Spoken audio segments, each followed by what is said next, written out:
Beloved brothers, sisters and friends, greetings to all of you in the name of Jesus Christ. கிறிஸ்துவுக்குள் பிரியமானவர்களே, இயேசு கிறிஸ்துவின் ஏற்ற நாமத்தில் நான் உங்களை வாழ்த்துக்கிறேன். எப்படி இருக்கீங்க? சௌக்கியமா இருக்கீங்களா? பரிபாலன குழு பாஸ்டர் கமிட்டி மெம்பர்கள், சபையின் மூப்பர்கள், இவர்களுக்கு ஒரு சின்ன மேட்டர் தான், பெருசு ஒன்றும் இல்லை. இவர்கள் 3 முக்கியமான காரியங்களை குறித்து நான் அவர்களுக்கு சொல்கிறேன். முதலாவது காரியம், கிறிஸ்தவ இல்லங்களை நீங்கள் சந்திக்கும் போது எடுத்த எடுப்பிலேயே அல்லேலூயா ஸ்தோத்திரம் சொல்லிவிட்டு போதிக்க தொடங்கி விடாதீர்கள். அவருடைய நலனை குறித்து விசாரியுங்கள். குடும்பத்தில் கஷ்டங்கள் இருக்கலாம், பண கஷ்டம் இருக்கலாம், வருமானம் இல்லாமல் இருக்கலாம், அல்லது யாராவது நோயப்பட்டிருக்கலாம். அவர்களுக்காக நீங்கள் ஜெபித்து முடிந்தால் உங்களால் முடிந்தாலும் அவர்களுக்கு உதவி செய்ய முன்வருங்கள். இதில் நீங்கள் செய்ய வேண்டிய முதல் காரியம். இரண்டாவது காரியம் என்னவென்றால், நீங்கள் அங்கு சென்றது நோக்கத்தை நீங்கள் அவர்களுக்கு தெரியப்படுத்துங்கள். எப்படி? உதாரணமாக ஒரு வேதத்தின் ஒரு வசனத்தை வாசிக்கிறேன். 1 தெசலோனிக்கேயர் 5ஆம் அதிகாரம் 12வது வசனம். 1 Thessalonians 5th chapter verses 18. எல்லாவற்றிலேயும் ஸ்தோத்திரம் செய்யுங்கள், அப்படி செய்வதே கிறிஸ்து இயேசுவுக்குள் உங்களை குறித்து தேவனுடைய சித்தமாயிருக்கிறது. Be thankful in all circumstances, for this is God's will for you who belongs to Jesus Christ. இதை வாசித்துவிட்டு போதித்தலோடு நீங்கள் உங்களுடைய ஊழியத்தை நிறுத்தாமல் அந்த கிறிஸ்தவ குடும்பம் விசுவாசத்தில் நிலைத்திருக்கிறதா என்பதை கண்காணியுங்கள். அவர்களை உற்சாகப்படுத்துங்கள். கிறிஸ்தவ குடும்பத்தில் யாராவது கொஞ்சம் படித்து விட்டு இருந்தால் அவர்களை ஒரு ஊழியக்காராக உருவாக்க முயற்சி செய்யுங்கள். ஊழியக்காரர்களுக்கு நீங்கள் தொடர்ந்து உதவி செய்ய வேண்டும் என்று கேட்டுக்கொள்கிறேன். அப்படி செய்யும்போது தேவனுடைய சித்தத்தின்படி நீங்கள் ஆசீர்வதிக்கப்பட்ட இறைமக்களாக இருப்பீர்கள். நீங்கள் தான் கடவுளால் தெரிந்து கொள்ளப்பட்ட முதல் இறைமக்கள்.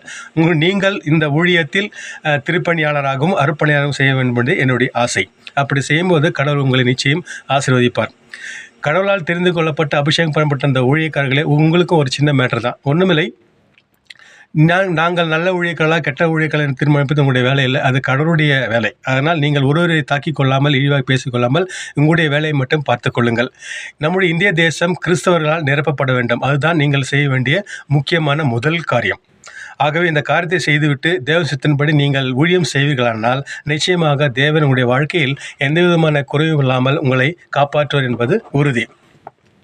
உங்க பிரசன்னத்தில் சிறகில்லாமல் பறக்கிறேன், உங்க சமூகத்தில் குறைவில்லாமல் வாழ்கிறேன். உங்க பிரசன்னத்தில் சிறகில்லாமல் பறக்கிறேன், உங்க சமூகத்தில் குறைவில்லாமல் வாழ்கிறேன். என் தஞ்சமானிரே, என் கோட்டையானிரே, என் துருகமானிரே, என் நண்பனானிரே, என் தங்கமானிரே, என் கோட்டையானிரே, என் துருகமானிரே, என் நண்பனானிரே. ஸ்தோத்திரம் அப்பா. எங்களை நேசிக்கும் நல்ல தந்தை, இந்த அருமையான காலை வேலைக்காக துதிக்கிறோம், ஸ்தோத்திரம் சாமி. கடந்த வரும்போது எங்களுக்கு கண்மணி போல காப்பாற்றி வந்திருக்க நன்றி செலுத்துகிறோம்ப்பா. தொடர்ந்து எங்களையும் எங்கள் குடும்பத்தையும் நீ தமிழ் வழித்தில் வேண்டும் என்று எங்கள் கர்த்தரும் மீட்பருமாகிய ஆண்டவர் இயேசு கிறிஸ்து மூலம் ஜெபிக்கிறோம் நல்ல பிதாவே. ஆமேன், ஆமேன்.